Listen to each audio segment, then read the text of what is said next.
Ibu sudah menulis berapa buku, Bu? Banyak kayaknya ya? Ya, alhamdulillah sudah 17 buku yang diterbitkan dan satu buku itu diterbitkan di luar, itu adalah di luar negeri ya, di New York penerbitnya, itu tentang lesson study, termasuk saya juga menulis kumpulan puisi, Mas. Jadi ada 5 buku kumpulan puisi yang saya terbitkan.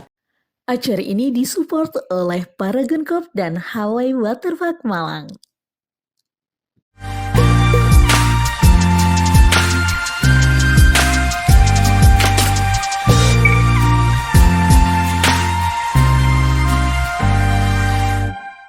Assalamualaikum warahmatullahi wabarakatuh. Selamat datang di Teguh Inspirasi, membincang inspirasi dengan orang-orang hebat. Ya, di depan saya ini kita sudah bersama Local Heroes, salah satu Local Heroes di Malang, yaitu Dr. Anda Husnul Khotimah, MPD. Beliau sekarang adalah Kepala Sekolah SMA Taruna Nala yang ada di Kota Malang. Satu-satunya SMA di Malang yang bekerja sama dengan TNI AL, kira-kira gitu, Bu ya. Bu, kita ingin belajar banyak hal dari Ibu dan ingin mengorek tentang pentingnya literasi, tentang pendidikan dan lain sebagainya. Tapi sebelum itu kita ingin tahu dulu latar belakang Ibu. Lahir di Sampang, Bu ya, 16 November 1967, anak dari seorang ASN. Ya, mungkin bisa cerita, Bu, sejarah hidup singkat gitu, Bu. Terima kasih, Mas Torik. Selamat datang di SMA Negeri Taruna Nala, Jawa Timur. Saya kelahiran di Sampang ya. Tadi sudah sampaikan Mas Torik. Ayah saya seorang ASN, Ibu Jaya juga seorang ASN. Dan kebetulan kedua-duanya beliau itu memiliki riwayat menjadi seorang guru.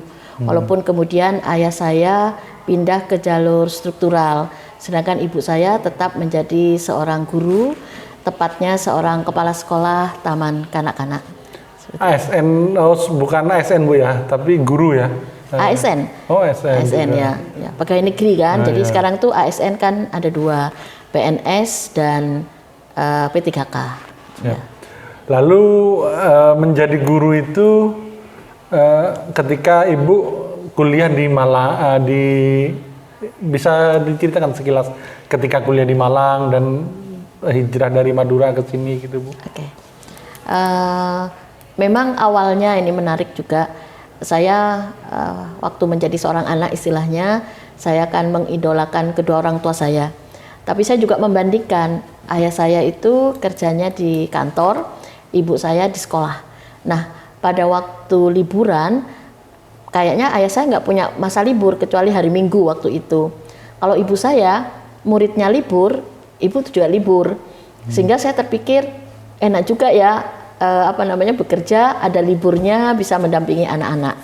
Nah, karena keinginan waktu itu, enak ya menjadi guru, ada liburnya, kemudian juga didorong oleh beberapa guru ya, guru saya mengaji itu bahwa kalau untuk perempuan itu mungkin lebih baik pekerjaannya adalah menjadi seorang guru waktu itu. Sehingga kemudian saya memilih untuk kuliah lanjut di IKIP Malang. Alhamdulillah saya memilih jurusan biologi dan saya masuk melalui jalur PMDK waktu itu.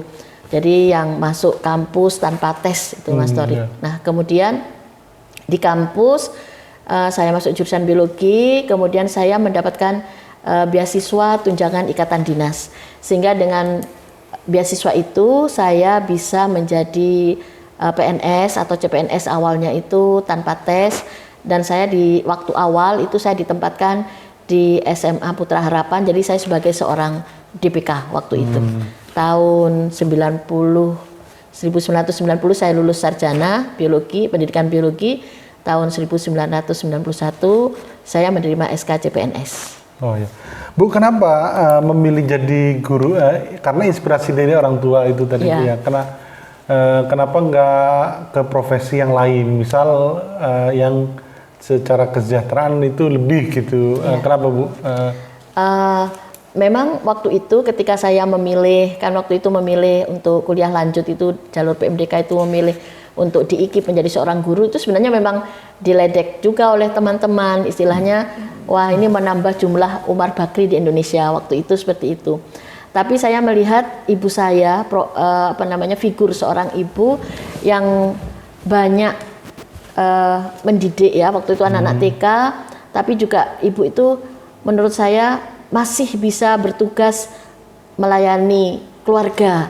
Jadi saya merasa lebih pas menjadi seorang guru seperti ibu saya. Jadi guru sejak tahun berapa Bu? 1961 ya? 1991. Oh, 1991.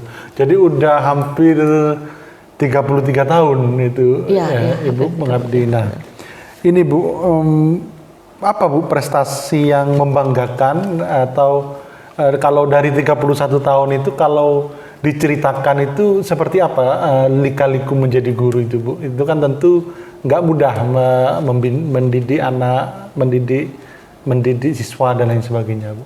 Ya, awalnya saya kan sederhana ya, menurut orang menjadi guru itu sederhana. Apalagi saya juga sudah ada niat libur bersama siswa ketika siswa libur. Tetapi walaupun di kemudian hari ternyata guru nggak boleh libur, jadi hanya siswanya yang boleh libur. Jadi kami disamakan dengan ASN yang lain seperti itu. Nah kalau dianggap menciptakan prestasi sebenarnya gimana ya? Karena saya sudah memilih senang menjadi guru, senang mengamalkan ilmu, sehingga saya melakukan semua itu menurut saya seperti air mengalir saja.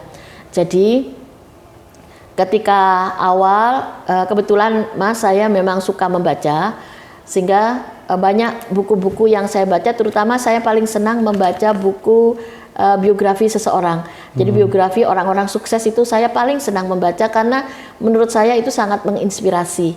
Nah kemudian dari situ saya belajar dari mereka sebenarnya, walaupun mereka mungkin sudah tiada, orang-orang yang bukunya saya baca itu orang-orangnya sudah tiada, tetapi setidaknya saya melihat bahwa kalau ingin meraih kesuksesan atau kita itu ingin bersungguh-sungguh gitu ya, manjada wajada, itu kita harus melakukan sesuatu itu secara disiplin. Kita itu yang terutama adalah disiplin dalam semua hal.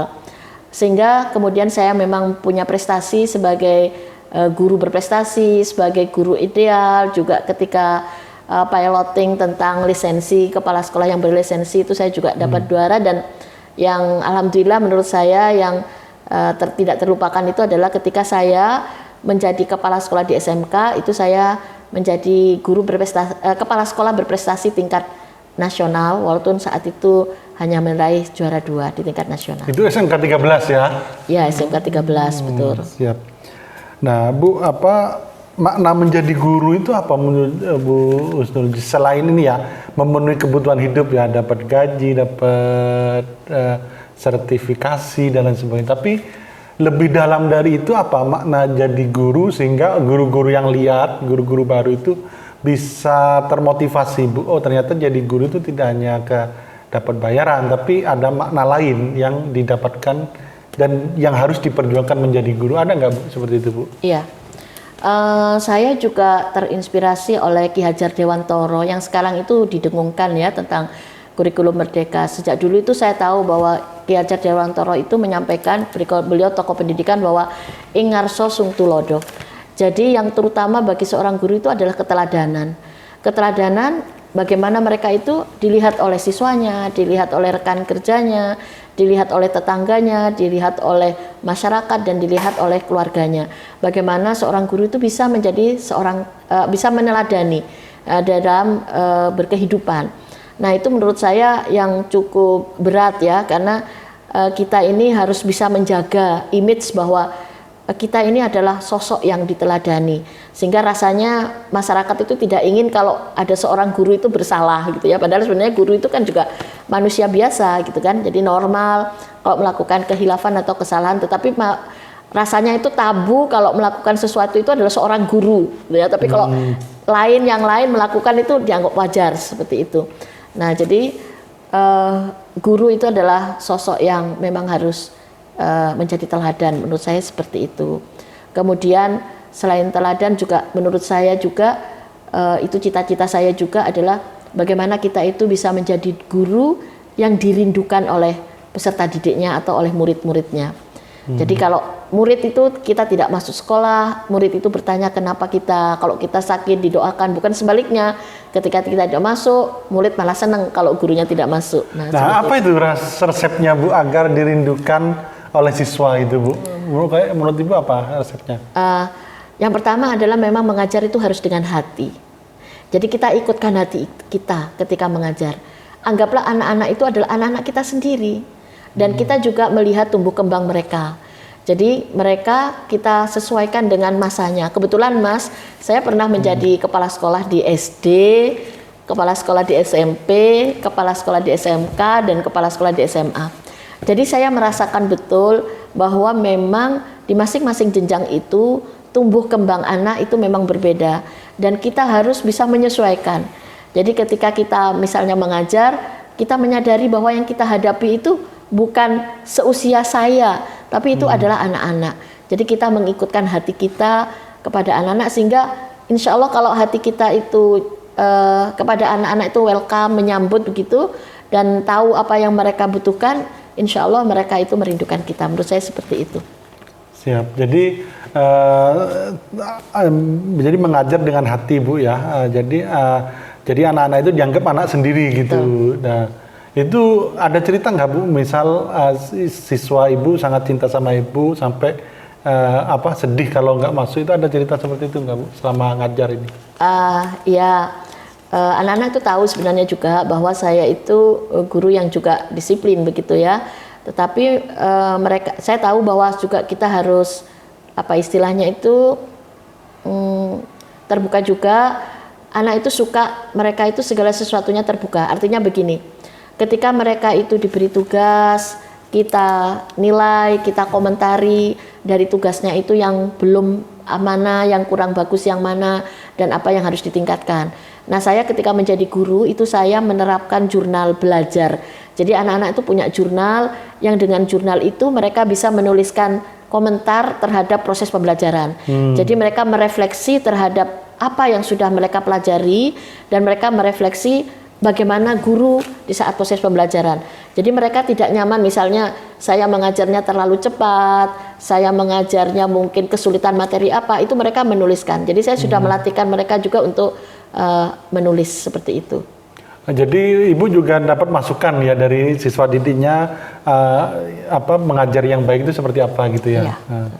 Oke Bu, terus kebanggaan lain apa Bu yang ketika menjadi guru? Guru ini kan sangat mulia gitu. Apa hal bangga lain mungkin ketika anak siswanya sukses atau apa?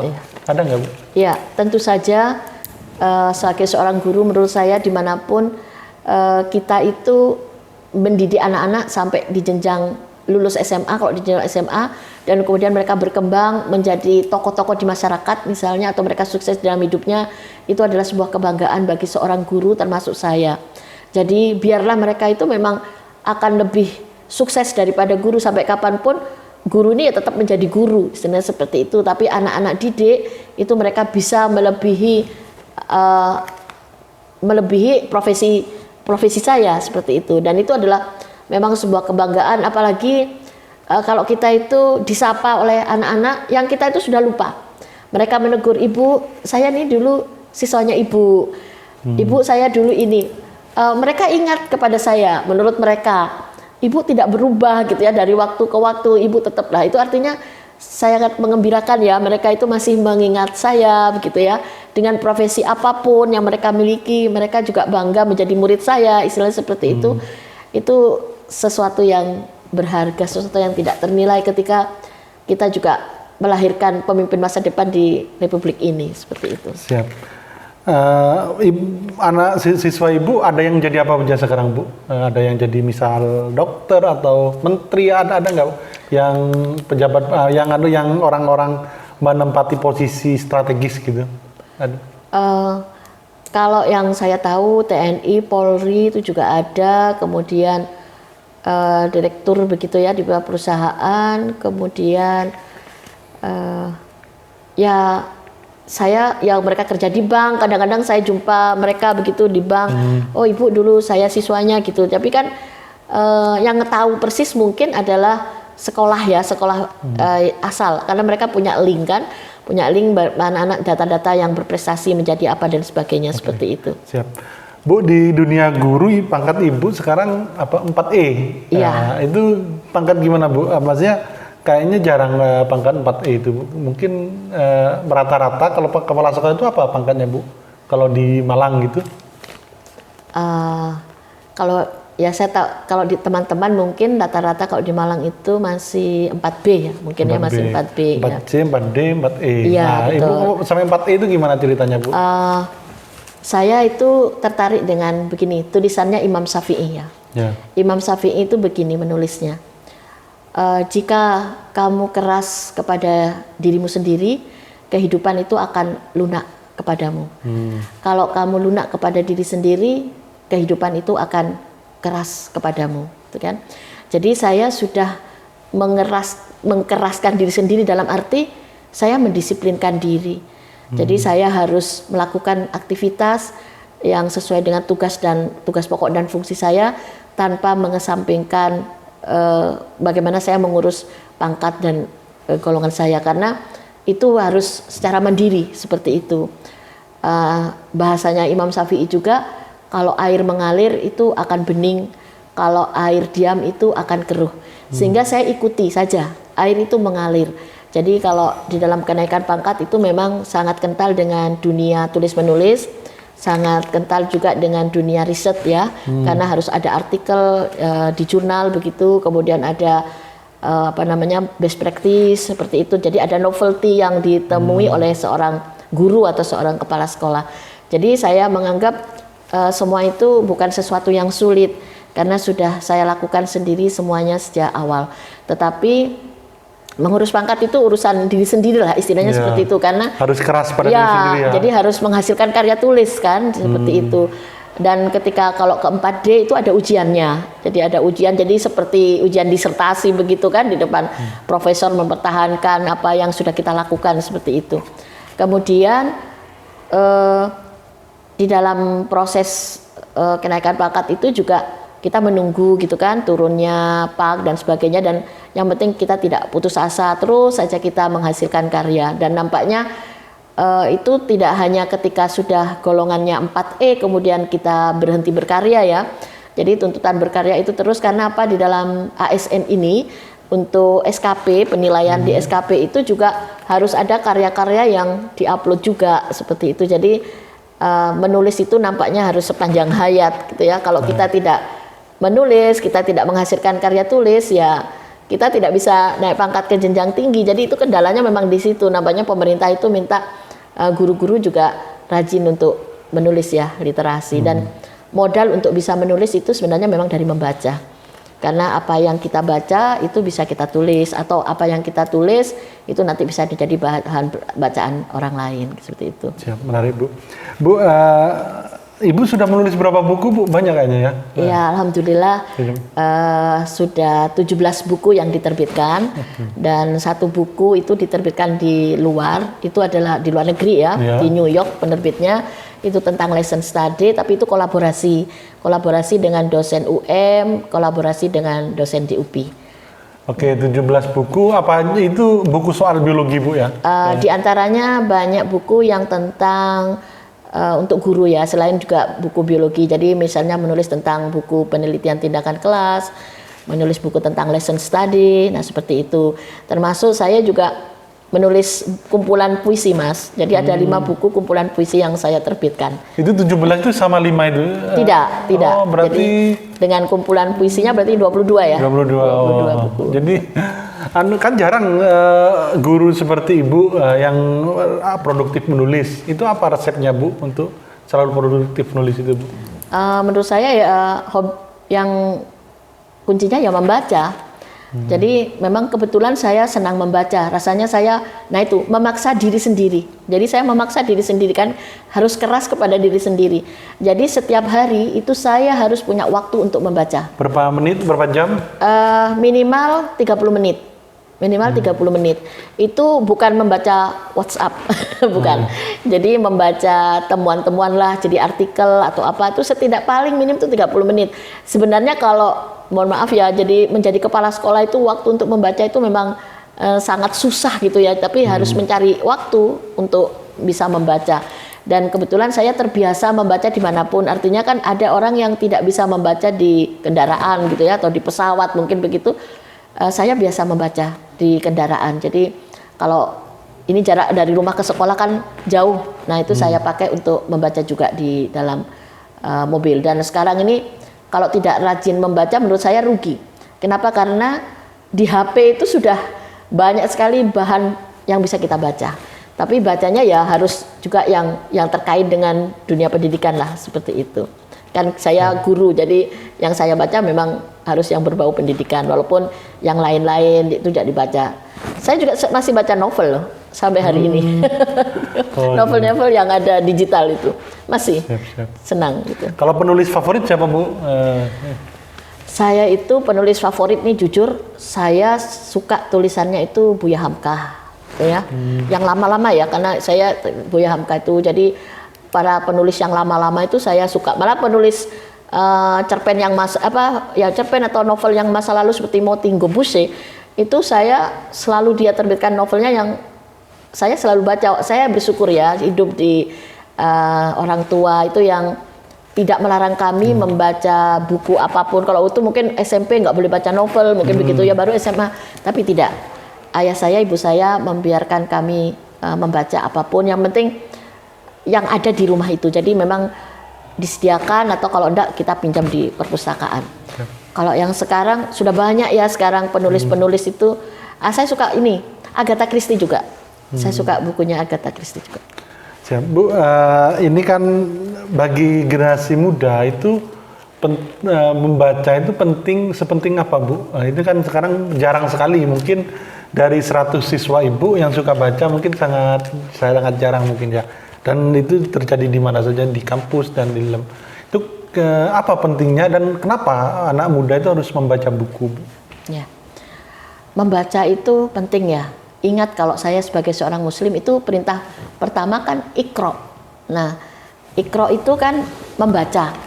Jadi menurut saya membaca itu harus panjang hayat selama kita masih diberi kemampuan untuk membaca. Mata kita ini diberi kemampuan untuk membaca. Dari membaca itu kita bisa melihat mana-mana dan bisa memperoleh apapun di dunia ini. Seperti itu. Jadi jangan membatasi diri untuk membaca.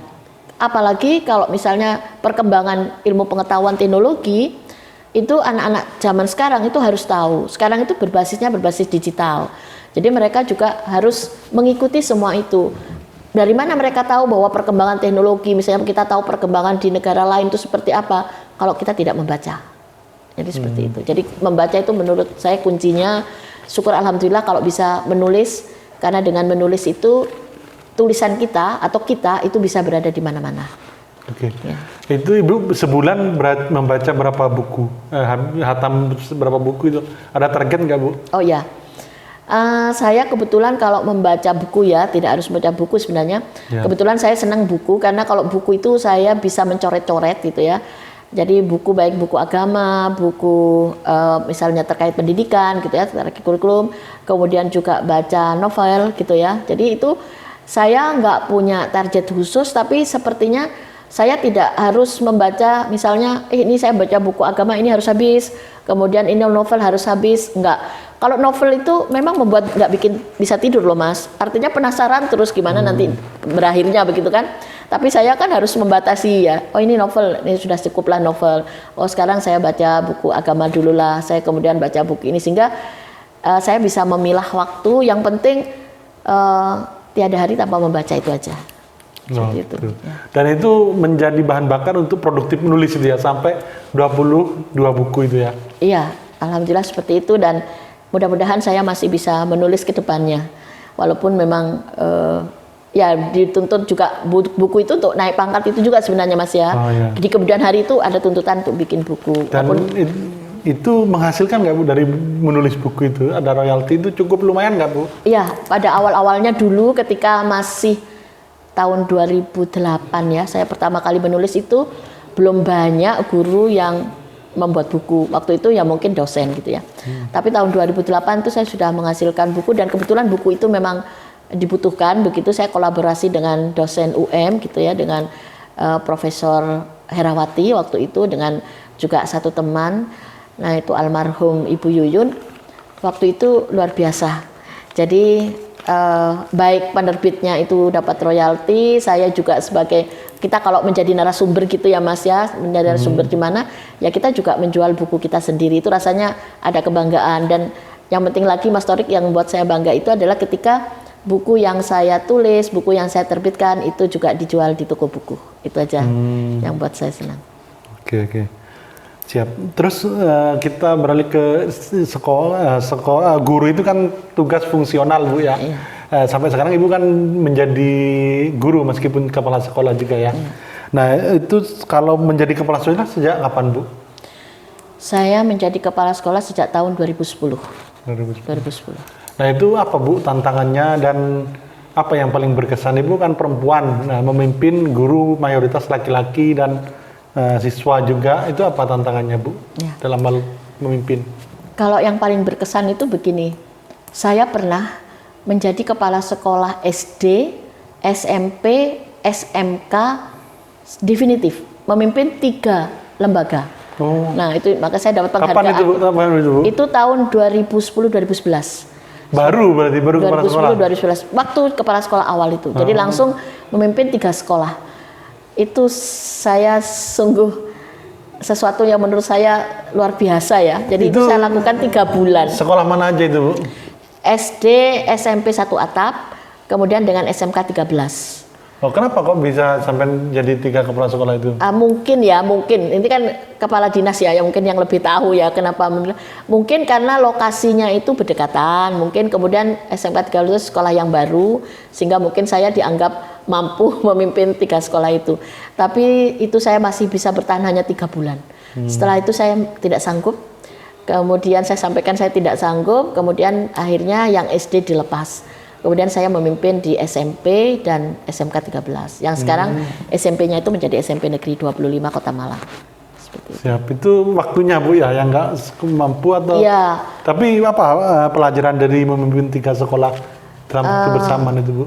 Yang agak susah itu kan begini, karakter masing-masing guru di SD, di SMP dan SMK itu kan berbeda. Jadi saya harus betul-betul bisa memahami gurunya. Kemudian kurikulumnya kan juga beda di SD, SMP dan SMK seperti itu. Jadi saya harus memahami, belajar langsung 3 kurikulum. Nah seperti itu. Jadi luar biasa menurut saya waktu itu, waktunya habis hanya untuk belajar itu, belum lagi agenda seperti rapat, pertemuan dan sebagainya. Belum lagi bagaimana meningkatkan kompetensi guru di 3 sekolah seperti itu. Jadi memang menjadi kepala sekolah, jadi saya pernah di 3 sekolah itu, kemudian sekarang di SMA Taruna Nala ya Jawa Timur. Ini tantangan lagi gitu, karena sekolah ini boarding school. Jadi ada berapa siswanya Bu? Siswanya sekarang 512. Oh semuanya menginap? Semuanya bermalam, ya. Jadi 24 jam lah di sekolah itu. Apa tantangannya Bu? Dan ini kan spesial Bu ya, kerjasama dengan TNI AL. Iya. Kenapa orang harus sekolah di sini bukan ke sekolah yang lain? Kira-kira kenapa Bu? Ya, di Jawa Timur itu ada 5 sekolah ya yang berbasis Taruna bekerjasama dengan matra yang berbeda. Nah kebetulan yang di Malang ini dengan TNI Angkatan Laut, bekerjasama dengan TNI Angkatan Laut, dan sekarang di bawah kepengasuhannya itu dengan Danlanal. Memang ada yang berbeda dengan sekolah reguler yang lain. Selain boarding, memang ada muatan kurikulum dengan yang dari TNI Angkatan Laut, termasuk ada pengajar dari TNI Angkatan Laut, dan anak-anak juga didampingi pengasuh dari TNI Angkatan Laut yang juga tinggal di sekolah ini. Jadi beliau ini yang mendampingi saya di sini itu dalam hal membina karakter anak-anak seperti itu. Jadi selain mendapatkan pengetahuan seperti sekolah yang lain, di sini juga ada pembinaan karakter untuk anak-anak seperti itu. Jadi yang sampean rasakan apa Bu, siswa sini dengan mungkin sekolah yang lain, apa yang membedakan Bu? Itu kan sudah ditempa karakternya. Iya. Itu apa yang membedakan Bu? Satu sisi terkait dengan karakter memang rasanya lebih enak ya, lebih nyaman karena ada yang membentuk karakter dan mampu sehingga kita terbantukan dengan adanya TNI Angkatan Laut itu kita terbantukan. Tetapi memang ada yang lebih dengan kepala sekolah yang lain di sini itu harus mengurusi banyak hal. Jadi selain mengurusi jam pembelajaran, kalau kepala sekolah itu kan jam pembelajarannya kan mungkin jam 7 sampai jam setengah 4 sore, terus kepala sekolah mungkin pulang seperti itu. Kalau di sini tidak. Setelah proses pembelajaran, saya juga harus mengurusi asrama. Jadi bagaimana anak-anak di asrama. Kemudian juga mengurusi bagaimana kegiatan mereka ketika makan, gitu kan. Bagaimana juga anak-anak yang sakit dan tinggal di klinik. Karena kalau sakit tidak selalu pulang gitu ya, sakit kita bisa di klinik, ada dokter yang yang membantu juga untuk menyehatkan anak-anak, istilahnya seperti itu. Oke.